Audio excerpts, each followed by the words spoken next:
Hey everybody, how's everybody doing? Thank you very much for being here, for being still remaining at the Cali Current Podcast. We hope everybody's doing great today. Hey, what's up, everybody? Welcome back to the Cali Current Podcast. Your host, Grimace and Ishmael.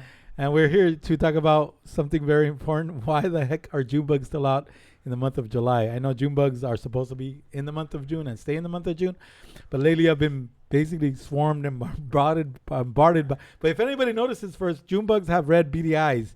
So if you ever light a flashlight close to dusk and you see that they have red beady eyes, that's really scary. I didn't realize that June bugs were that freaking horrible for them to look at you.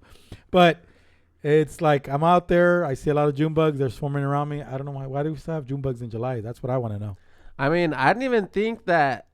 I didn't know are June bugs called June bugs because they only come in the month of June. I would just think like they were just named that. Well, when I was a kid, I still remember that. I mean, for the most part, June bugs stayed in the month of June, and they only came out in June because I was little. I'm like, I never made the correlation where it's like, okay, why do we have these brown bugs only in the month of June, and after that they're like gone for the next year or whatever the case may be. So there must be a reason. I mean, I would assume it all ties into the weather. It ties into the season or whatever, but I would assume they're still around, and we're almost in mid-July. Oh no, yeah. So according to Southern Living, it's a magazine, trade magazine. So June bugs are named because adult beetles typically emerge from the soil in the late spring to early summer around May or June. So their appearance, the seasonal appearance, is the reason for their common name. So they're also referred to as May beetles, apparently. Yeah, possibly. Lately, I've also been going to the park and walking my mom's and my nephew's dogs. I'm going to show one picture of both of them one day. Nobody knows Roxy because she belongs to my nephew. But when I'm out there, I've been seeing a lot of these like dark brown and black bumblebees like this big, and they're all dead. Oh, damn. They're like dead, and I've been seeing a lot of dead bees too. I think, I mean, in my opinion, what I feel is that because it's later on, and I guess the weather is still technically like spring weather, even though we're in the middle of July. They're dying off because of the fact that I would assume that something is wrong with the pattern, the weather pattern, and I think that I'm seeing them dead a lot because I've seen a lot of, everybody knows when they sting, both any type of bees, their stinger comes off most of the time and they die off. But lately I've been seeing a lot of dead bees, bumblebees, big fat ones, and regular, honeybees. So what is that attributed to? We don't know. But point being is that there's a lot of bugs out there.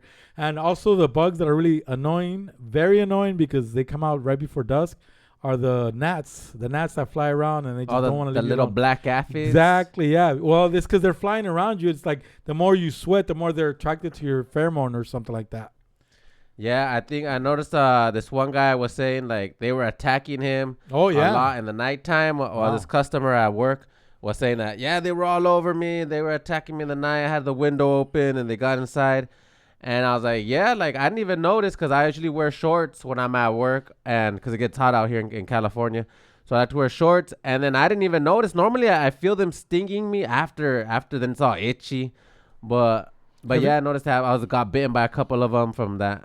You see swarms of gnats all the time. It's common because they're just, they gather and then you see them swirling around like in a little, whatever tornado, a bug tornado, and you could see them and you could avoid them. But has anybody ever seen a swarm of bees? That looks crazy.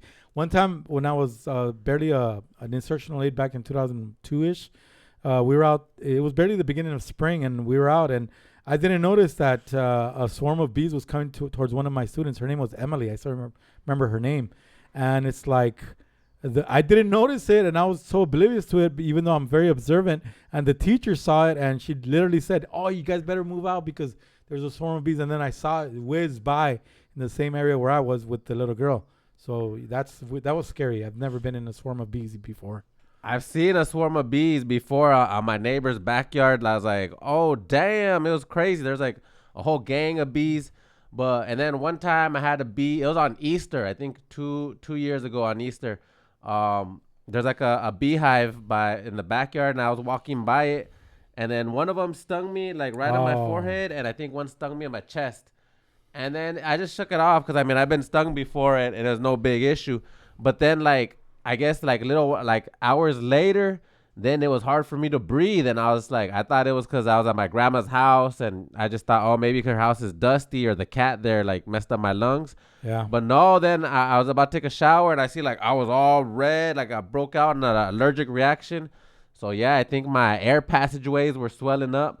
I was like, man, F this. I just went to sleep. I was like, I didn't like with the limited amount of breath I was getting. So I just went horrible. I just went to bed. And then when I woke up, my body recovered, I guess. Oh, shoot. Well, my point being is that a swarm of gnats is not fun because they get inside your nostrils.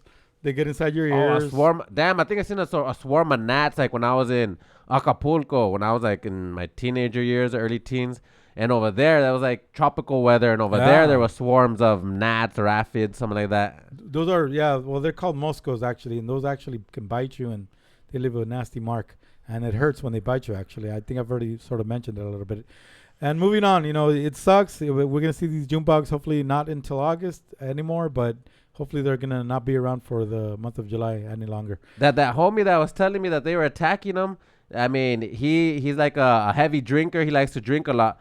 So what I noticed too, whenever after a night of drinking or I have a party and like there's like soda or beer cans left around, those same little black, I don't know if they're fruit flies, they like the alcohol too. Yeah. So I think also, like, you know how when you drink alcohol, it comes out of your pores. Like people, like if you're drinking, you don't notice it, but people who don't drink, and if you've been drinking like for hours, they'll notice that you're drinking because the alcohol is coming out of your pores. So I think they're also attracted to, more inclined to bite you. Yeah. If you were drinking the little black aphids. Well, that's what I said. It's like I'm sweating and they're like all over me because they can smell my sweat. They don't smell because they don't have noses. They can sense my sweat and they're like attacking me in all my crevices and on my bodily orifices, except for my behind hole that I can't see what it is. It starts with an A. But my point is because it's covered and it's, nicely protected or whatever the case may be. And moving on, segueing to the next topic, since we already did mention it, alcoholism. Alcoholism, it possibly may be prevalent in a lot of people's families. I mean, we all have that one person that could be an alcoholic in our families, whether we have relatives, whether we have a brother or sister. And I'm not saying everybody's an alcoholic. I'm saying that we know one person that may be an alcoholic not in our immediate family, but at least possibly most likely in somebody that's close to us, that's near and dear to us. I know I do. I have my brother, and I'm not ashamed to say it because people don't know that about him. But he tries to hide it well. But I don't want to hide it because it's something that if your twin brother at that, correct, his twin brother. Well, we're fraternal twins, and he was born one day before I was because he was born before midnight. Before anybody asked me that question in the comment section, how is it that they're not on the same day? Well, he was born before midnight. I was born 20 minutes after midnight. And for real? Damn! I thought the same day. You see, that's a great example right there. Yeah, my co-host barely sort of put the two and two together. The one and one, whatever. So he's one of them. I mean, I'm sorry to say, but if he dies from it one day, and not because I'm saying that he's going to die from it, but if he does, I want everybody to understand what happened, in his life. Yeah, he grew up drinking when he was 12, 13. Yeah, same on both sides of my family. I had like multiple, alcoholics. And I mean, I've gotten into trouble with the law due to, my alcoholism. I mean, at first I would say I could control my alcohol. But then, when they got me in trouble with the law, and then I had to go to classes, to get my license and whatnot back. Then there they break it down like, yeah, you are an alcoholic, which, I mean, I just kind of admit to what they're saying, but yeah, I guess. Did you ever do a 12-step program? No. Whatever. Okay. They told us the steps, but I never did it because I mean, I could stop drinking. I just prefer not to. But I'll have segments where I'm just like, you know what? I don't need this because it's technically just poison to us. So, a true alcoholic drinks daily. Yeah, there you go. And not because my brother doesn't drink daily. He drinks mostly a lot, but not occasionally, but more often than not. Like myself, I like to drink mostly socially. I like to drink when there's possibly a party, celebration, which is not that often because honestly, I really don't go out that much anymore. But I have an uncle that passed away from it, but it was due to the fact that he was an alcoholic growing up as well. But the reason why he passed away is because he was a diabetic, and actually the alcoholism caused them to, I guess, speed up the effects of the diabetes. And they do go hand in hand, I guess, because, if you're an alcoholic and you don't want to stop drinking and you're diabetic, you're going to basically go into the grave faster. That's just plain and simple truth. It's facts of life. Yeah, I don't want to sing out any of my family members, but yeah, alcoholism could be so bad to the point where if I had a family member where if he would have just followed the doctor's orders, he would have made a recovery from his handicap. Yeah. And now due to the alcoholism, not wanting to stop drinking, he essentially became bedridden and handicapped. And it's just like, just from following the doctor's orders of don't drink while you're on the medicine. And then, it led to more complications. And not long story short, now it's like a permanent handicap. And it's like, it sucks. We've known people that have passed away from alcoholism in general, because if you don't stop, even if you're not a diabetic, it leads to cirrhosis. Cirrhosis is basically when your liver is messed up and it's almost done, and then it gives you jaundice, and then you turn yellow. And jaundice. There's a lot of there's a lot of different. I mean, I'm not a doctor. I'm just giving you the general information. But when I was a kid growing up, we used to go a lot to my dad's friend's house. His name, rest in peace, his name was Santos. Hey, that's my neighbor's name. And his daughters, we always used to play with. There were a range of ages, different ages, but one that I remember, her name was Christina.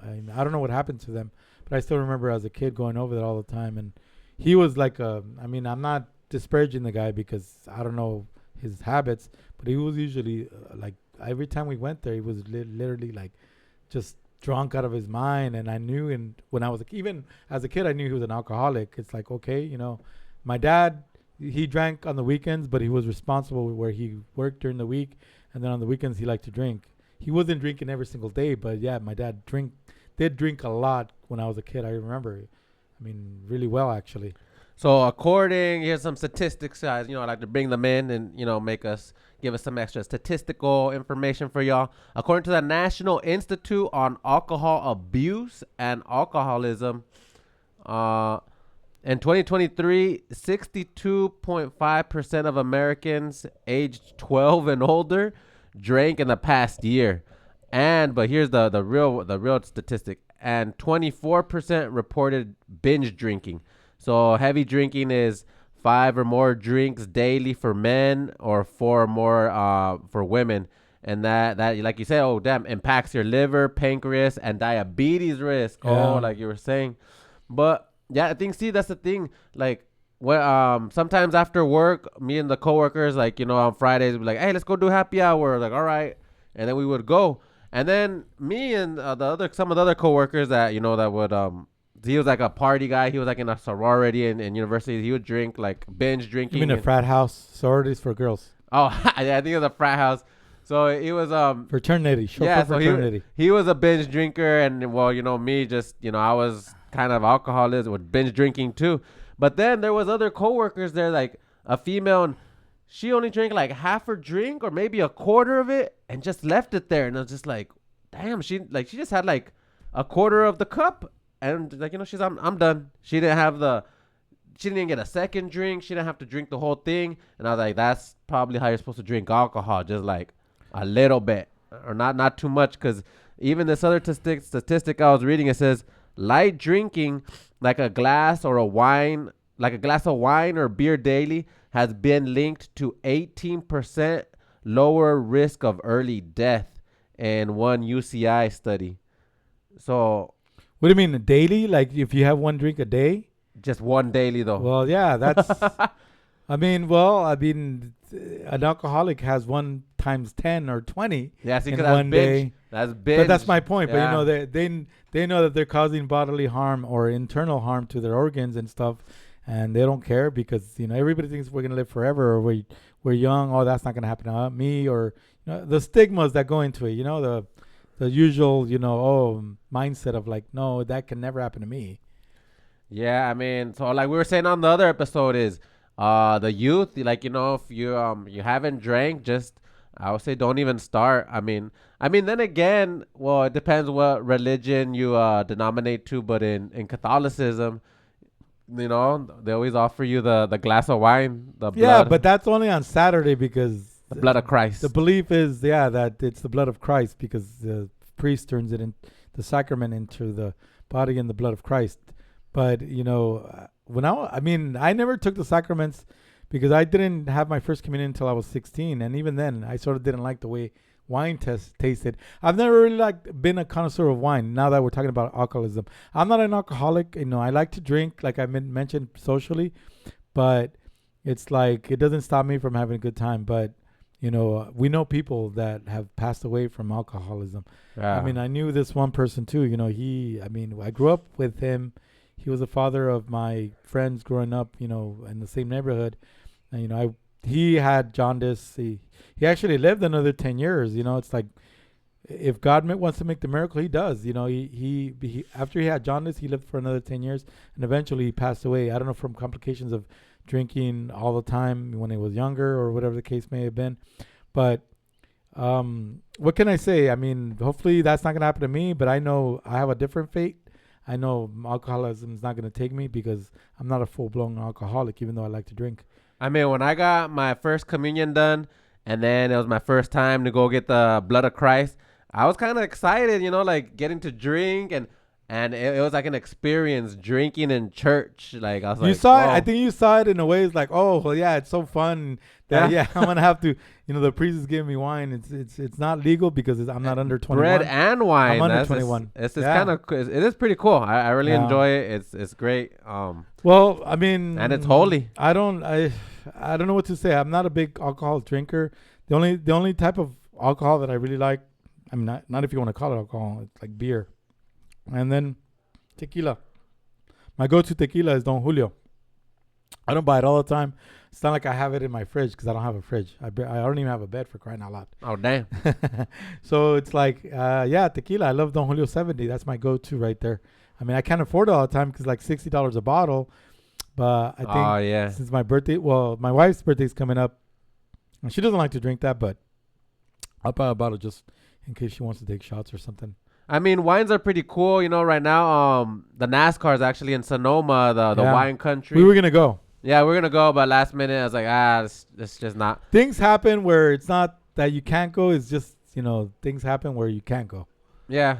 So, wine's pretty cool. Just because wine is like, made from, what's it? Grapes. Grapes, yeah, you can make white and red. Wine out of grapes, that's pretty cool. I could dig that. But as far as drinks, tequila. I like me some tequila. Margaritas, the slushy margaritas, I like those.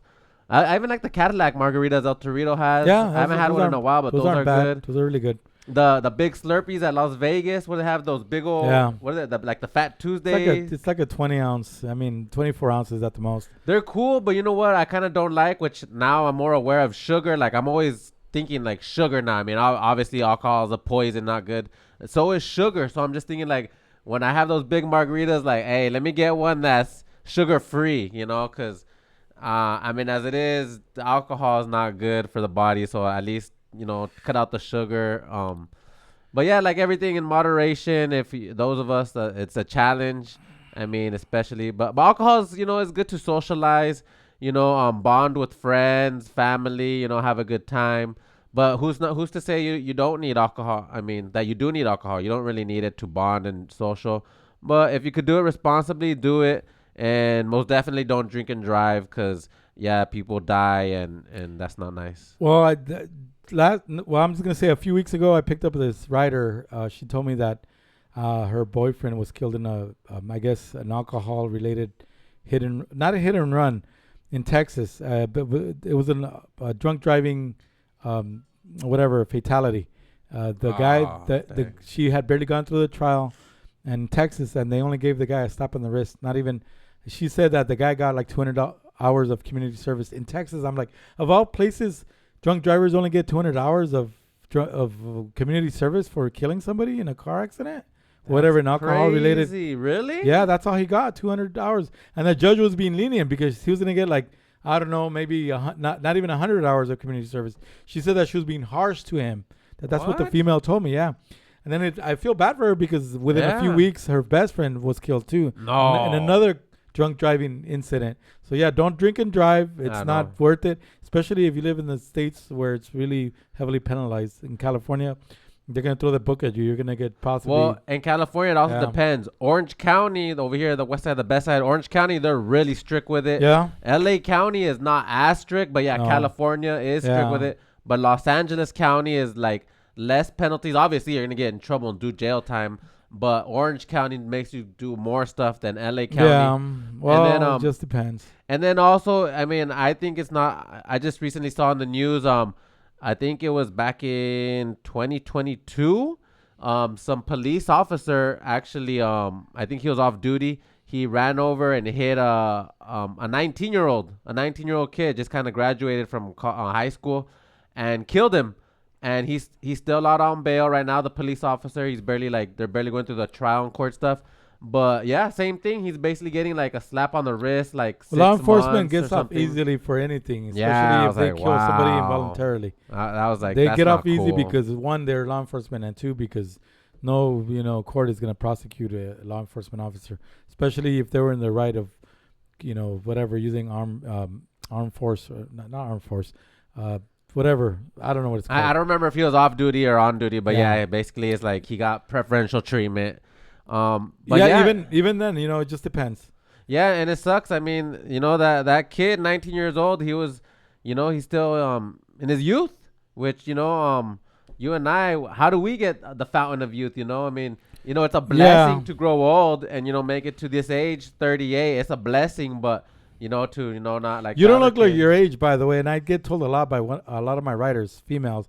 They're like, oh, you don't look your age when I tell them I'm almost 50.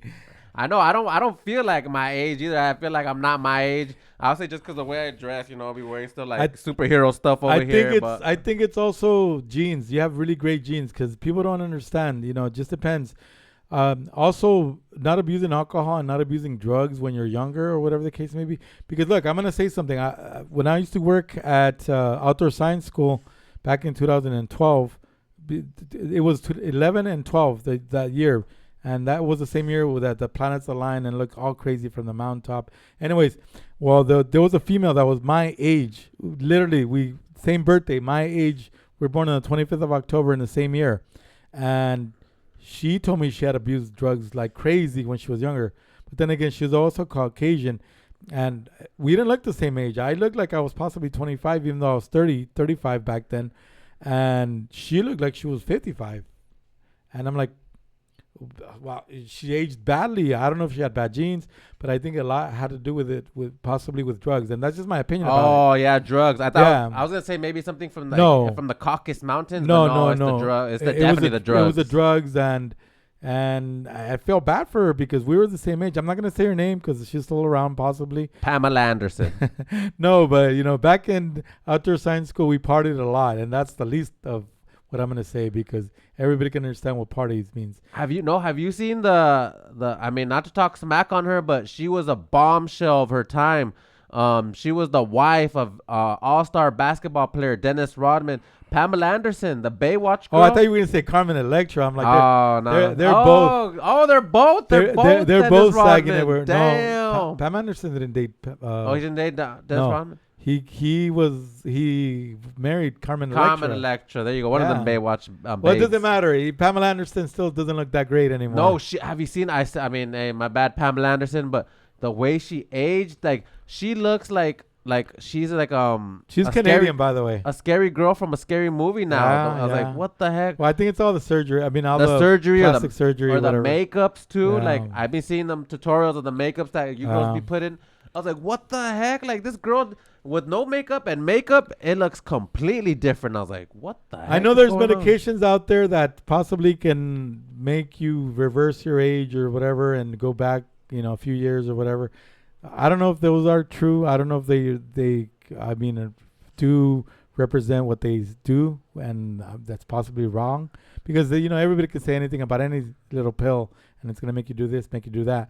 But I know my tricks of the trade, exercise at least 3 or 4 times a week. Eat good. Don't eat don't eat any time after 7. At least get your 8 hours of sleep every night. Like I said, exercise 3 to 4 times a week minimum. If you'd like to exercise more, that's on you. And also, don't eat a lot of breads, not a lot of sugar or no sugar at all.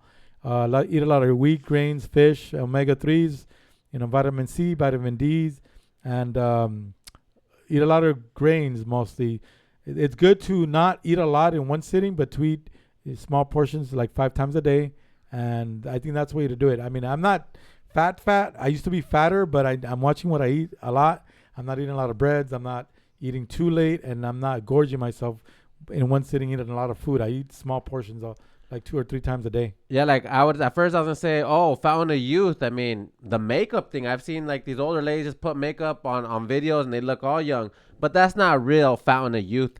It's about healthy living, like you're saying, eating flavonoid-rich foods, berries, nuts, teas. Those are linked to slower aging and reduced chronic aging. And another thing too, a study revealed that listening to house music, particularly tracks within the 120 to 130 beats per minute range, can slow down biological aging by as much as 6 years.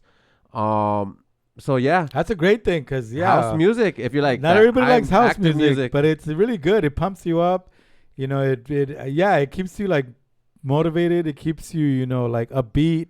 In the gym. It would be a great thing because you could basically go to the cadence of the beats per minute. I mean, when I'm at the gym, I'm usually listening to like motivational speeches and positive affirmations.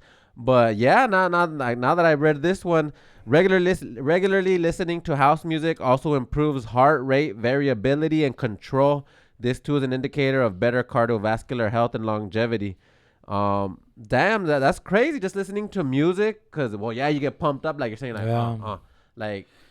hey, I gotta start turning on the house music. I like listening to it when I was younger, maybe a little bit less now. Yeah, it was blowing up a lot, especially in the early 90s. There was a lot of it going up for 5-6 years. The word of the day is cadence. Sorry, let me say it again. C-A-D-E-N-C-E. Cadence. C-A-D-E-N-C-E. That means you're going to the beat. You're going to the rhythm. You're going to the motion, the rhythm, like let's say that the beats per minute is one thing, but the cadence you're consistently following the beats. That's what it means. Cadence. Yeah, so that's today's breakdown. Buzzing bugs, booze facts, and staying young beyond our years. Let us know how the June bugs are wrecking your yard. What's your relationship with alcohol? I mean, I'm still battling it. I'm still, trying to keep it under control, but it's a consumption that kind of has control over me, unfortunately, but I'm working on it. Is the Buzzballs grabbing your fancy? I know they're coming out with different flavors. I just went to the store the other day. The big one costs $20. The small ones, I don't think they're worth buying anymore because they could range between $4 and $8, depends. The blue one's always more expensive. Buzzballs, does everybody like that brand? And I'm not trying to promote them or anything. That's a woman-owned company, so hey, I don't mind supporting that. Buzzballs, I know a lot of females like that drink. I like the blue one, but I think I want to try the other ones. If anybody recommends Buzzballs, I'm going to start trying them a little bit more. Other than that, I'm going to stick with my tequila. And for the aging thing, I heard Pharrell, a music producer, from Pharrell Williams. People were saying that he's got the fountain of youth, that he knows something his aging, like that fool hasn't aged in years. So kind of looks like an alien too. There's a very famous saying. It's not mine. Pharrell Williams. I'm just gonna regurgitate it. That should have been the word of the day right there. Regurgitate next time. Anyways, the term is called black don't crack, and I'm just being real. I'm being honest because I've had a lot of female women in my car, and it's like they tell me their age. They're about 70, and they don't look 70. They look like almost 50 or something. It's like a lot of black people don't crack, and in terms of their youth, they look youthful because who knows what they do. I mean, it's a good thing, right? That's good to have great genes. I know I have good genes. My dad doesn't look 72, and he looks like he's in his early 60s, and I don't look like I'm almost 50. You got to be highly melanated with the fountain of youth. Yeah, there we go. Thank you everybody for being here at the Cali Current Podcast. Don't forget to like, share, subscribe, hit that bell notification, and we're always here paying attention to your comments. Please leave a comment in the comment section. Yes, sir. Let's stay Cali Current. All right. We'll see you on the next one. Thank you very much for always being here. Take care.